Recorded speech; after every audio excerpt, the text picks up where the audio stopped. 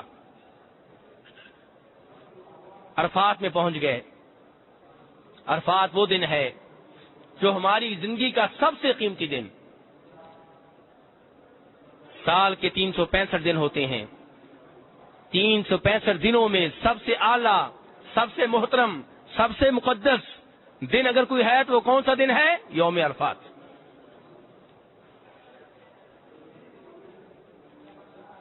نبی صلی اللہ علیہ وسلم ارشاد فرماتے ہیں خیر الدعائی دعاء یوم عرفہ، کہ سب سے بہتر دعا وہ ہوتی ہے جو عرفات کے دن مانگی جائے۔ میرے بھائیوں، اب سوال یہ پیدا ہوتا ہے کہ جب یہ سب سے عظیم، سب سے اچھا، سب سے مقدس، سب سے محترم دن ہے، تو اس دن نبیوں نے علیہ الصلوۃ والسلام اپنے رب سے کیا مانگا؟ کن کلمات کے ساتھ اپنے رب کو یاد کیا؟ کن الفاظ کے ساتھ اپنے رب کا ذکر کیا؟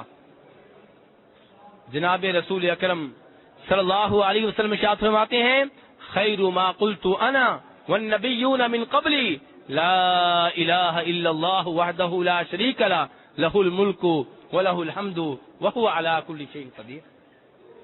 میرے بھائیوں، دیکھتے جائیے کہ رب کو توحید کتنی پسند ہے، اور مجھے افسوس ہوگا اس بھائی کے اوپر جو یہ کہے کہ یہاں پہ ہر وقت توحید کی باتیں ہوتی ہیں۔ میرے بھائیوں، یہاں پہ اسی چیز کی باتیں زیادہ ہوں گی جن باتوں کو رب العالمین پسند کرتا ہے، اور اگر میں اور آپ مسلمان ہیں ہمیں بھی اسی بات کو زیادہ پسند کرنا چاہیے جس بات کو رب العالمین پسند کرتا ہے۔ یہ دعائیں کس نے بتائی ہیں؟ نبی صلی اللہ علیہ وسلم نے بتائی ہیں، اور اس دعا میں اللہ کے رسول کیا کہہ رہے ہیں؟ فرما رہے ہیں کہ سب سے اچھے کلمات یوم عرفات کے دن جو ادا کیے گئے وہ ہیں جو میں نے اور مجھ سے پہلے نبیوں نے علیہ الصلوۃ والسلام ادا کیے، اور وہ کیا ہے؟ فرمایا لا الہ الا اللہ وحدہ لا شریک لہ، کہ اللہ کے سوا کوئی سچا معبود نہیں ہے، کوئی معبود برحق اس کے سوا نہیں ہے، باقی سب جھوٹے ہیں، باقی سب باطل ہیں، باقی کسی کو حق نہیں پہنچتا کہ اپنی عبادت کروائے۔ وحدہ، وہ تنہا ہے، لا شریک لہ، عبادت میں اس کا کوئی ساجی نہیں، اس کا کوئی ہمسر نہیں، اسی کی بات صحیح، ہر قسم کی حمد و ثنا کا مالک وہ، ہر قسم کی حمد و ثنا کا سزاوار وہ، وَهُوَ عَلَى كُلِّ شَيْءٍ قدیر، کائنات کی ایک ایک چیز پہ اس کا کنٹرول ہے، ہر چیز پہ وہ قوت اور اپنی طاقت دکھاتا ہے۔ میرے بھائیو، دیکھتے جائیے، توحید ہی توحید ہے۔ ایک بہت بڑے شیخ تھے، وہ اپنے شاگردوں کو توحید کی ایک کتاب پڑھایا کرتے تھے، وہ کتاب جس میں توحید سے متعلقہ قرآن پاک کی آیات تھیں اور توحید سے متعلقہ نبی صلی اللہ علیہ وسلم کی احادیث تھی۔ کتاب ختم ہوتی، اب شاگرد سوچتے کہ استاد محترم کسی دوسری کتاب کا آغاز کریں گے، لیکن پتہ چلتا کہ استاد محترم نے دوبارہ اسی کتاب کو پڑھانا شروع کر دیا ہے۔ ختم ہوتی، شاگرد کہتے چلیں اس بار کوئی اور کتاب شروع ہوگی، استاد محترم پھر توحید پڑھانا شروع کر دیتے۔ تو ایک مرتبہ کسی شاگرد نے کہا کہ استاد محترم، ہم بار بار اسی کتاب کو پڑھ رہے ہیں، اب اس کتاب کو ہم سمجھ چکے ہیں، اس کتاب میں جو مسائل تھے وہ ہمیں یاد ہو چکے ہیں، آپ بار بار یہی کتاب ہمیں کیوں پڑھا رہے ہیں؟ استاد محترم خاموش ہو گئے۔ انہوں نے ایک دن اپنے شاگردوں سے آ کے کہا کہ فلاں علاقہ ہے، اس علاقے میں ایک قبر ہے، لوگ آ کے اس قبر کی پوجا کرتے ہیں، وہاں سجدے اور رکوع کرتے ہیں، اس قبر کے سامنے اپنا سر جھکاتے ہیں، اس قبر والے سے بیٹے مانگتے ہیں۔ شاگردوں نے بات سنی، افسوس کا اظہار کیا اور خاموش ہو گئے۔ استاد محترم بھی خاموش ہو گئے۔ پھر کسی دن استاد محترم نے آ کے کہا کہ فلاں علاقے میں ایک بدبخت شخص نے اپنی ماں سے بدکاری کی ہے۔ یہ بات سنی تو شاگردوں نے فوراً کہا استغفر اللہ استغفر اللہ استغفر اللہ، توبہ توبہ، اور کانوں کو ہاتھ لگائے کہ اتنا بڑا جرم، اتنا بڑا گناہ۔ تو استاد محترم نے کہا کہ تمہارا رد عمل بتا رہا ہے کہ تم ابھی تک کتاب و توحید کو سمجھ نہیں سکے۔ میں نے تمہیں بتایا کہ ایک جگہ پہ اللہ کے ساتھ شرک ہو رہا ہے، لوگ قبر والے سے بیٹے مانگ رہے ہیں، اور تم نے کسی خاص رد عمل کا اظہار نہیں کیا، حالانکہ وہ اس کائنات کا سب سے بڑا گناہ ہے، اس کائنات کا سب سے بڑا جرم ہے۔ اور جب میں نے تمہیں بدکاری کے بارے میں بتایا کہ تم نے بہت رد عمل کا اظہار کیا، حالانکہ یہ گناہ بڑا ہونے کے باوجود شرک کے گناہ سے چھوٹا گناہ ہے۔ میرے بھائیوں، اس لیے ضرورت ہے کہ توحید کا سبق مسلمانوں کو بار بار یاد دلایا جائے۔ اللہ تعالیٰ فرماتے ہیں سورہ یوسف میں وَمَا يُؤْمِنُ أَكْثَرُهُمْ بِاللَّهِ إِلَّا وَهُمْ مُشْرِكُونَ۔ سورہ یوسف اللہ تعالیٰ کیا فرما رہے ہیں کہ اللہ کے اوپر ایمان لانے والوں کی اکثریت شرک میں گرفتار ہوتی ہے۔ میرے بھائیوں سنیے، اللہ تعالیٰ کیا کہہ رہے ہیں کہ مومنوں کی اکثریت شرک میں گرفتار ہوتی ہے۔ وَمَا يُؤْمِنُ أَكْثَرُهُمْ بِاللَّهِ إِلَّا وَهُمْ مُشْرِكُونَ۔ اس لیے میرے بھائیوں ضرورت ہے کہ توحید کے متعلق گفتگو بار بار کی جائے، شرک کے بارے میں گفتگو بار بار کی جائے۔ بخاری مسلم کی روایت ہے، جناب عبداللہ ابن عباس رضی اللہ عنہما فرماتے ہیں کہ نبی صلی اللہ علیہ وسلم نے ایک مرتبہ ارشاد فرمایا کہ میرے سامنے مختلف امتیں پیش کی گئیں، تو میں دیکھتا ہوں کہ ایک نبی آ رہا ہے اور اس کے ساتھ ایک ہی امتی ہے، اور کوئی نبی آ رہا ہے اس کے ساتھ 2-3 امتی ہیں، اور کوئی نبی آ رہا ہے اس کے ساتھ تھوڑے سے زیادہ ہیں۔ اچانک دیکھتا ہوں کہ ایک بہت بڑی امت آ رہی ہے، بہت بڑی امت آ رہی ہے۔ میں نے سوچا کہ میری امت ہوگی، لیکن مجھے کہا گیا یہ آپ کی امت نہیں ہے۔ یہ کون ہے پھر؟ فرمایا گیا کہ یہ موسیٰ علیہ السلام کی امت ہے۔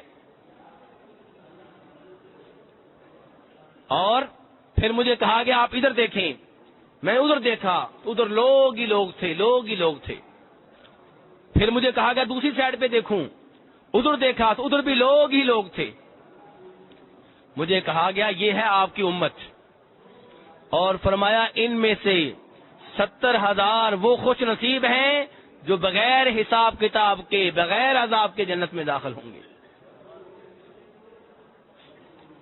70,000 افراد بغیر کسی سوال کے، بغیر کسی حساب کے، بغیر کسی عذاب کے جنت میں داخل ہو جائیں گے۔ میرے بھائیو، آپ سوچ رہے ہوں گے کہ یہ 70,000 افراد کون سے خوش نصیب ہیں، ان کے اعمال کیسے ہیں، وہ کون سے اعمال تھے جن کی وجہ سے یہ لوگ بغیر حساب کتاب کے جنت میں داخل ہوں گے۔ میرے بھائیو، یقیناً میں اور آپ بھی جنت میں داخل ہونا چاہتے ہیں۔ اللہ سے درخواست ہے کہ اللہ تبارک و تعالی ہماری اس خواہش کو پورا فرمائے، لیکن یہ خواہش صحابہ کرام کے ہاں میرے اور آپ سے زیادہ تھی۔ وہ جنت کی تلاش میں، جنت کی جستجو میں مجھ سے اور آپ سے زیادہ سرگرم رہا کرتے تھے۔ چنانچہ اللہ کے رسول صلی اللہ علیہ وسلم جب یہ بات بیان کر کے اپنے گھر میں داخل ہو گئے تو صحابہ کرام ٹولیاں بنا کے بیٹھ گئے، سوچنے لگ گئے کہ یہ 70,000 افراد کون ہیں جو بغیر حساب کتاب کے جنت میں داخل ہو جائیں گے۔ کسی نے کہا کہ یہ وہ لوگ ہوں گے جن کو نبی صلی اللہ علیہ وسلم کی صحبت کا اعزاز حاصل ہے، جن کو نبی صلی اللہ علیہ وسلم کے ساتھ مل کے نمازیں پڑھنے کا اعزاز حاصل ہے، جن کو نبی صلی اللہ علیہ وسلم کے ساتھ مل کے ہجرت کرنے کا اعزاز حاصل ہے، جن کو نبی صلی اللہ علیہ وسلم کے ساتھ مل کے جہاد کرنے کا اعزاز حاصل ہے۔ دوسرے لوگ کہنے لگے شاید یہ وہ لوگ ہوں گے جو حالت اسلام میں پیدا ہوئے، یعنی کہ صحابہ کرام کا کہنا یہ تھا کہ ہم وہ لوگ ہیں جنہوں نے بچپنے میں شرک کیا، بعد میں مسلمان ہوئے، اور یہ 70,000 افراد شاید وہ لوگ ہوں گے جو مسلمان گرانوں میں پیدا ہوئے جنہوں نے کبھی بھی شرک نہیں کیا۔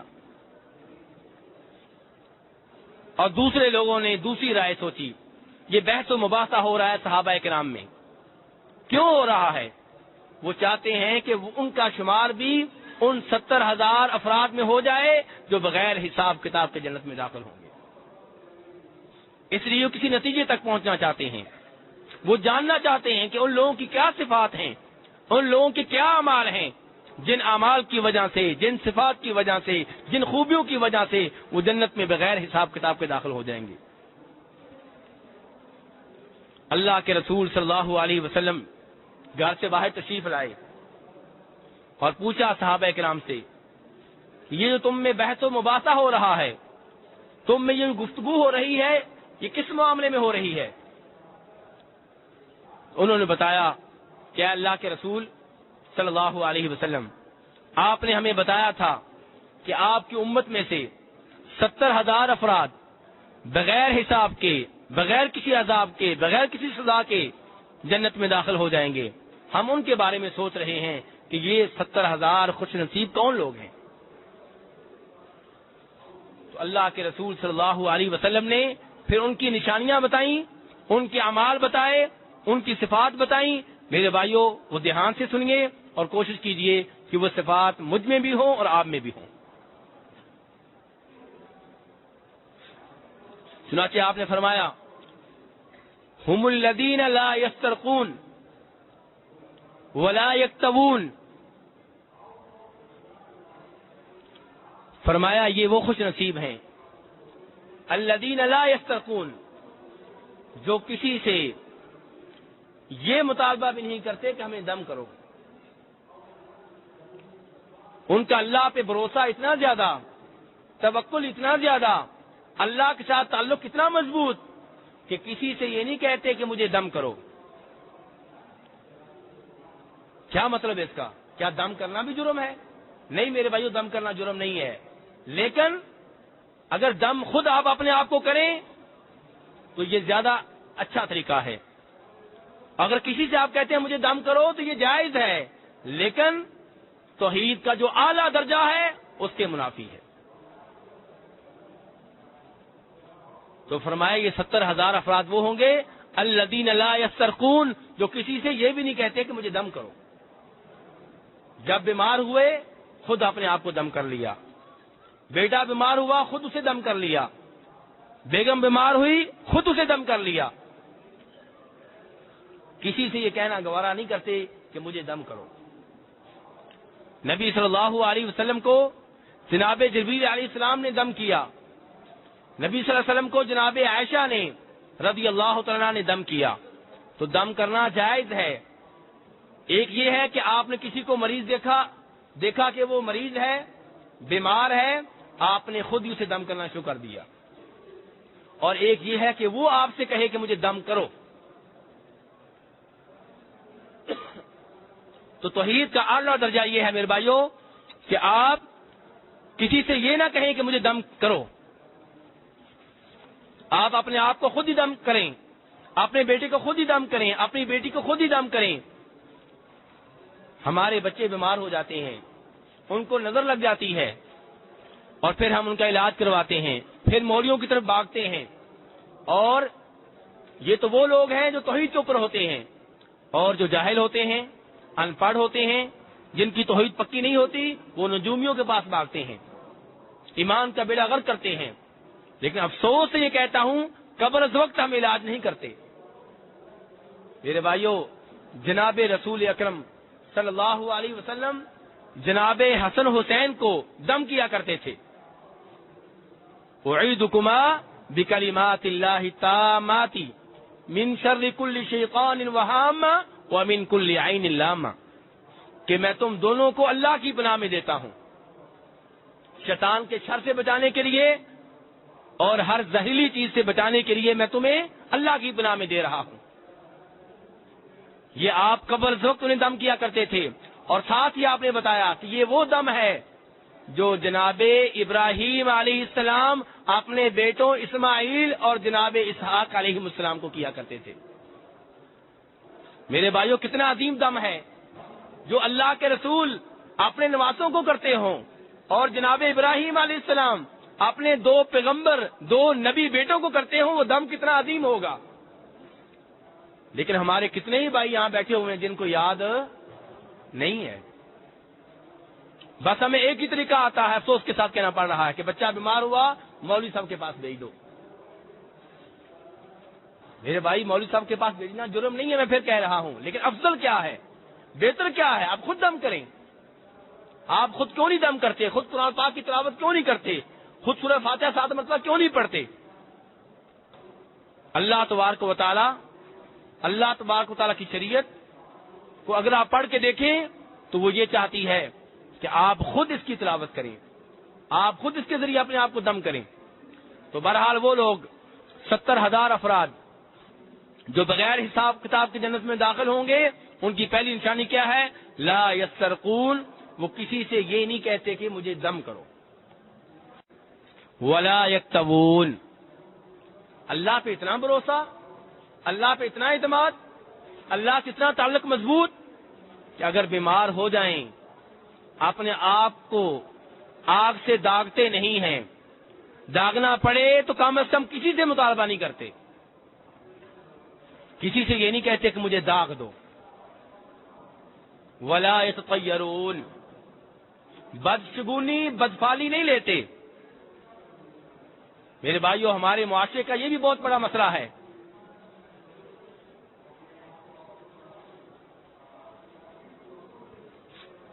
کچھ لوگ جو ہیں وہ کسی مہینے کو منحوس سمجھتے ہیں، کچھ لوگ جو ہیں وہ کسی دن کو منحوس سمجھتے ہیں، کچھ لوگ جو ہیں وہ کسی خاص عدد کو، خاص ہندسے کو منحوس سمجھتے ہیں۔ یہ کہتا ہے کہ اس مہینے میں شادی نہیں کرنی چاہیے، کوئی کہتا ہے کہ اس دن شادی نہیں کرنی چاہیے، اور کوئی کہتا ہے کہ 13 کا ہندسہ جو ہے یہ بہت منحوس ہے۔ میرے بھائیوں، کیا ہم مسلمان ہیں؟ یہ مسلمانوں والے کام ہیں؟ کیا مسلمان کا عقیدہ اتنا کمزور ہوتا ہے؟ میرے بھائیوں، وہ خوش نصیب لوگ 70,000 جو بغیر حساب کتاب کے جنت میں داخل ہوں گے، ان کا عقیدہ اتنا کمزور نہیں ہوگا۔ ان کے بارے میں تو اللہ کے رسول فرما رہے ہیں صلی اللہ علیہ وسلم ولا یتطیرون، کہ وہ بدشگونی نہیں لیتے، بدفالی نہیں لیتے۔ کاروبار کے لیے نکلے، لاہور جانا چاہتے تھے، حیدرآباد جانا چاہتے تھے، بمبئی جانا چاہتے تھے، کاروبار کے لیے باہر نکلے تو دیکھا کہ سب سے پہلی نگاہ جو پڑی ہے کالے کتے پہ پڑی ہے، نہیں جی آج نہیں جائیں گے، آج کا دن بہت منحوس ہے۔ ارے مسلمان کا عقیدہ اتنا کمزور ہوتا ہے؟ نہیں، مسلمان کا عقیدہ اتنا کمزور نہیں ہوتا۔ باہر نکلے، کوئی پرندہ پکڑا، کبوتر پکڑا، اس کو چھوڑا، دیکھا کہ دائیں سائڈ پہ جاتا ہے کہ بائیں سائڈ پہ، دائیں سائڈ پہ چلا گیا تو آج کا دن اچھا ہے، آج کاروبار کر لینا چاہیے۔ بائیں سائڈ پہ چلا گیا، نہیں آج کا دن اچھا نہیں، آج کا دن بہت منحوس ہے۔ میرے بھائیوں، یہ مسلمان کے کام نہیں ہے۔ مسلمان کا عقیدہ اتنا کمزور نہیں ہوا کرتا۔ وَعَلَى اللَّهِ رَبِّهِمْ يَتَوَكَّلُونَ، مسلمان تو اللہ کے اوپر بھروسہ کیا کرتے ہیں۔ جناب عائشہ رضی اللہ عنہا فرمایا کرتی تھی کہ لوگوں، تم شوال کے مہینے کو منحوس جانتے ہو، جبکہ میری شادی شوال کے مہینے میں ہوئی، میری رخصتی شوال کے مہینے میں ہوئی، بتاؤ مجھ سے بڑھ کے خوش نصیب کون ہے؟ جناب عائشہ کیا کہا کرتی تھی کہ لوگوں، تم شوال کے مہینے کو منحوس مانتے ہو، جبکہ میری شادی اسی مہینے میں ہوئی، میری رخصتی بھی اسی مہینے میں ہوئی، بتاؤ مجھ سے بڑھ کے خوش نصیب کون ہے؟ تو میرے بھائیوں، اس لیے مسلمان جو ہیں بدشگونی نہیں لیا کرتے، ہاں مسلمان نیک شگونی لیا کرتے ہیں، مسلمان نیک فعال لیا کرتے ہیں۔ وہ کیسے؟ کہ آپ کاروبار کے لیے نکلے، بیٹے کی شادی کے لیے پروگرام بنا کے نکلے، کوئی دوست مل گیا، اس نے پوچھا کہاں جا رہے ہیں؟ کہا کاروبار کے لیے جا رہا ہوں۔ اس نے پوچھا کہاں جا رہے ہیں؟ کہا بیٹے کی شادی کے لیے جا رہا ہوں۔ اس نے کہا ماشاءاللہ ماشاءاللہ، جاؤ، اللہ تمہیں کامیاب کرے۔ تو اس سے آپ کو حوصلہ ہوا کہ اس نے اچھی دعا دی ہے، آپ میں آپ کی ہمت مزید بندی، یہ اچھی بات ہے۔ نیک فالی لینی چاہیے، نیک شگونی لینی چاہیے۔ جناب رسول اکرم صلی اللہ علیہ وسلم جب صلح حدیبیہ کے لیے گئے تھے، حدیبیہ کے مقام پہ تھے، اور آپ جانتے ہیں کہ اس وقت آپ دراصل گئے تھے عمرہ کرنے کے لیے، لیکن مکہ والے آپ کو مکہ میں داخل ہونے کی اجازت نہیں دے رہے تھے۔ تو ایک مرحلہ ایسا آیا کہ مکہ والوں نے سہیل ابن عمر کو اپنا سفیر بنا کے اللہ کے رسول صلی اللہ علیہ وسلم کی جانب بھیجا۔ تو اللہ کے رسول صلی اللہ علیہ وسلم نے فرمایا صحابہ کرام سے کہ سہیل آ رہا ہے، معاملہ آسان ہو جائے گا۔ سہیل سہل سے ہے نا، نام ہی ایسا ہے کہ اس نام سے آپ نے نیک شگونی لی، نیک پھال لیا۔ آپ نے کہا سہیل آ رہا ہے، معاملہ سہل ہو جائے گا، آسان ہو جائے گا۔ تو کہنے کا مطلب یہ ہے میرے بھائی کہ نیک پھال لینا، نیک شگونی لینا، اسلام اس کی اجازت دیتا ہے، اس کی حوصلہ افزائی کرتا ہے۔ لیکن کسی دن کو منحوس سمجھنا، کسی مہینے کو منحوس سمجھنا، کسی عدد ہندسے کو منحوس سمجھنا، کسی آدمی کو منحوس سمجھنا، اسلام اس بات کی اجازت نہیں دیتا۔ اگر کوئی آدمی ایسے کام کرتا ہے، اس کو اپنے عقیدے کے اوپر نظر ثانی کرنی چاہیے۔ تو بہرحال میرے بھائیو، میں آپ کو صفات بتا رہا تھا ان خوش نصیب لوگوں کی جو جنت میں بغیر حساب کتاب کے داخل ہوں گے۔ تو پہلی صفت کیا تھی؟ جی میرے بھائی، پہلی صفت کیا تھی؟ کسی سے یہ نہیں کہتے کہ مجھے دم کرو، کوئی خود ہی دم کر دے اچھی بات ہے، میں بیٹھا ہوا ہوں بیمار ہوں، کسی نے آ کے دم کر دیا اچھی بات ہے، لیکن میں اس سے کہوں کہ مجھے دم کرو، یہ کام نہیں کرتے۔ کسی سے یہ نہیں کہتے کہ مجھے داغ دو، بدشگونی نہیں لیتے۔ اور چوتھا کام وَعَلَى اللَّهِ رَبِّهِمْ يَتَوَكَّلُونَ، صرف اور صرف اپنے رب کے اوپر بھروسہ کرتے ہیں۔ توکل کس کے اوپر ہے؟ رب کے اوپر۔ اعتماد کس کے اوپر؟ اللہ تبارک و تعالیٰ کے اوپر۔ یہاں میرے بھائیوں توکل کی کچھ وضاحت کرنا چاہوں گا۔ توکل کے بارے میں لوگوں کو کچھ غلط فہمیاں ہیں۔ ایک گروہ وہ ہے جس کا سارا بھروسہ اسباب کے اوپر ہوتا ہے، اللہ کے اوپر اس کی نگاہ نہیں ہوتی۔ کاروبار کرنے کے لیے گیا تو اس کو بھروسہ ہے کہ میں بہت ذہین ہوں، میں بہت چلاک ہوں، پیسے میری جیب میں ہیں، دکان میری اچھی جگہ پہ ہے، کاروبار چلے گا۔ اللہ کی طرف اس کی نگاہ ہی نہیں جاتی، اللہ سے مدد ہی نہیں مانگتا۔ اس کا مکمل یقین، اس کا مکمل بھروسہ، اس کا مکمل اعتماد کس کے اوپر ہے؟ اسباب کے اوپر۔ یہ بھی غلط، اور وہ بھی غلط جو اسباب کو اختیار نہیں کرتے۔ جناب رسول اکرم صلی اللہ علیہ وسلم نے میرے بھائیوں جب بدر کی لڑائی لڑی تھی تو کیا آپ گھر میں بیٹھے رہے تھے؟ نہیں میرے بھائیوں، 313 صحابہ کرام کو لے کے یہاں سے 170 کلومیٹر دور بدر کے مقام پہ پہنچے تھے۔ جو تلواریں تھیں ساتھ لے کے گئے تھے، جو گھوڑے تھے ساتھ لے کے گئے تھے، جتنے نیزے موجود تھے ان کو ساتھ لے کے گئے تھے۔ میدان میں پہنچ گئے، صفیں بنا لی، اسباب اختیار کر لیے۔ اب بھروسہ کس کے اوپر؟ اللہ کے اوپر۔ اب تلواروں کے اوپر نہیں، گھوڑوں کے اوپر نہیں، جو ساتھ لڑنے کے لیے دوست گئے ہیں، صحابہ گئے، ان کے اوپر بھروسہ نہیں، آخری بھروسہ رب العالمین کے اوپر۔ یہ ہے توکل میرے بھائیوں کہ اسباب اختیار کریں، لیکن بھروسہ آپ کا کس کے اوپر ہے؟ اللہ تبارک و تعالیٰ کے اوپر۔ جب آپ نے اسباب اختیار کر لیے، پھر آپ نے اس کے بعد ہاتھ پھیلا دیے، ہاتھ پھیلا دیے، دعائیں شروع کر دیں۔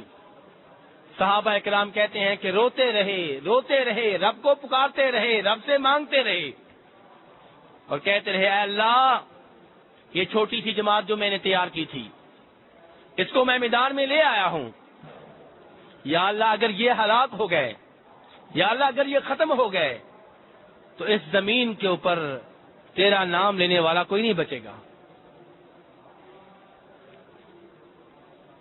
اس کے بعد دعائیں کرتے رہے, روتے رہے, حتیٰ کہ جناب ابو بکر صدیق رضی اللہ عنہ کو آپ کے اوپر ترس آنے لگا. وہ آئے, انہوں نے آ کے آپ کی چادر ٹھیک کی اور کہا حسبک یا رسول اللہ, اللہ کے رسول بس کریں, آپ کا رب آپ کو رسوا نہیں کرے گا, آپ کا رب آپ کو بے یار و مددگار نہیں چھوڑے گا. تو کہنے کا مطلب یہ ہے کہ میرے بھائیوں دیکھیے, اللہ کے رسول صلی اللہ علیہ وسلم نے اسباب بھی اختیار کیے, اور لیکن آخری بھروسہ کس کے اوپر تھا؟ رب الاسباب کے اوپر, وہ جو اسباب کا مالک ہے, جس نے اسباب ہمیں دیے ہیں. بھروسہ اسباب کے اوپر نہیں ہے. اسے کہتے ہیں توکل. توکل ان کے پاس بھی نہیں ہے جو صرف اسباب کے اوپر بھروسہ کرتے ہیں, رب کو بھول جاتے ہیں. اور توکل ان کے پاس بھی نہیں ہے جو اسباب اختیار ہی نہیں کرتے, گھر میں بیٹھے ہوئے ہیں کہ رزق خود چل کے آئے گا. اسی لیے اللہ کے رسول کیا فرماتے ہیں صلی اللہ علیہ وسلم, کہ اگر تم اللہ پہ ویسے بھروسہ کرو جیسے بھروسہ کرنے کا حق ہے, تو اللہ تم کو ویسے ہی رزق دے جیسے پرندوں کو دیتا ہے. فرمایا صبح جب گھونسلوں سے نکلتے ہیں, کیا ان کا کسی سے معاہدہ ہوتا ہے کہ آج مزدوری وہاں پہ کرنی ہے؟ کیا کسی ٹھیکیدار سے ان کا تعلق ہوتا ہے؟ کیا کسی کمپنی سے ان کا معاہدہ ہوتا ہے؟ کیا کسی حکومت کی طرف سے انہیں ملازمت ملی ہوتی ہے؟ نہیں میرے بھائیوں, نکلتے ہیں, کوئی پتہ نہیں کہاں سے رزق ملے گا. اللہ کے بھروسے پہ نکلتے ہیں. صبح نکلتے ہیں تو خالی پیٹ ہوتے ہیں, جب شام کو واپس آتے ہیں پیٹ بھرا ہوتا ہے.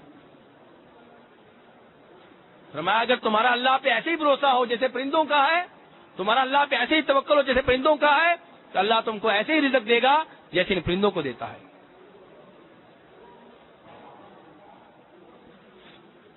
اب اللہ کے رسول صلی اللہ علیہ وسلم نے ان خوش نصیب 70,000 افراد کی صفات بیان کر دیں جو بغیر حساب کتاب کے جنت میں داخل ہوں گی.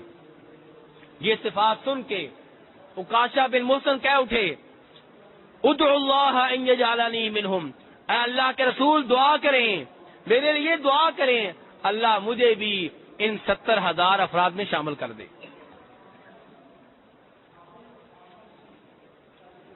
اللہ کے رسول صلی اللہ علیہ وسلم نے فرمایا انت منہم, تو انہی میں سے ہے.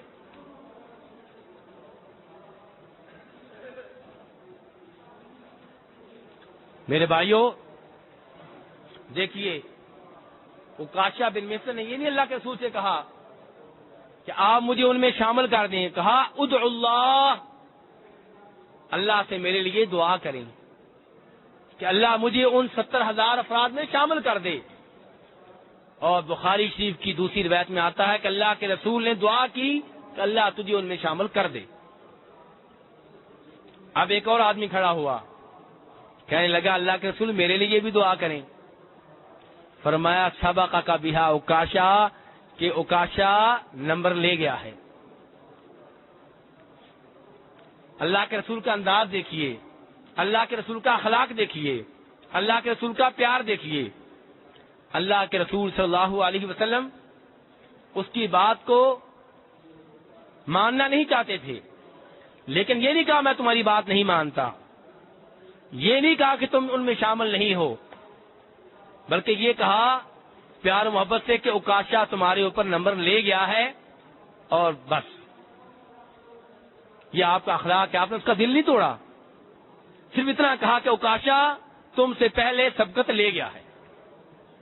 تو بہرحال میرے بھائیوں, اس حدیث نے بتا دیا کہ اللہ تبارک و تعالیٰ کو توحید کتنی پسند ہے, کہ ان 70,000 افراد کو بغیر حساب کے, بغیر عذاب کے, بغیر عذاب قبر کے, بغیر کسی عذاب جہنم کے ڈائریکٹ جنت میں داخل کیا جائے گا, جو صرف اللہ کے اوپر توکل کرتے ہوں گے, اللہ کے اوپر بھروسہ کرتے ہوں گے, جو کسی سے یہ مطالبہ نہیں کرتے ہوں گے کہ انہیں دم کیا جائے, جو کسی سے یہ مطالبہ نہیں کرتے ہوں گے کہ انہیں داغ دیا جائے, جو بدشگونی نہیں لیتے, جو بدفالی نہیں لیتے. تو کہنے کا مطلب یہ ہے میرے بھائیوں کہ توحید اللہ تبارک و تعالیٰ کو بہت پیاری ہے. یہ توحید ہے جس کی خاطر جناب رسول اکرم صلی اللہ علیہ وسلم نے مکہ میں تکلیفیں برداشت کی. یہ توحید ہے جس کی خاطر آپ نے کافروں سے گالیاں سنی. یہ توحید ہے جس کی خاطر آپ طائف گئے تو آپ کا خون بہایا گیا. یہ توحید ہے جس کی خاطر آپ کے بابرکت جسم کے اوپر، آپ کے پاک جسم کے اوپر اونٹ کی گندی ادری پھینکی گئی. یہ توحید ہے جس کی وجہ سے آپ کو اپنا پیارا شہر مکہ چھوڑنا پڑا. یہ توحید ہے جس کی خاطر آپ کو بدر کے میدان میں کافروں سے لڑائی لڑنا پڑی.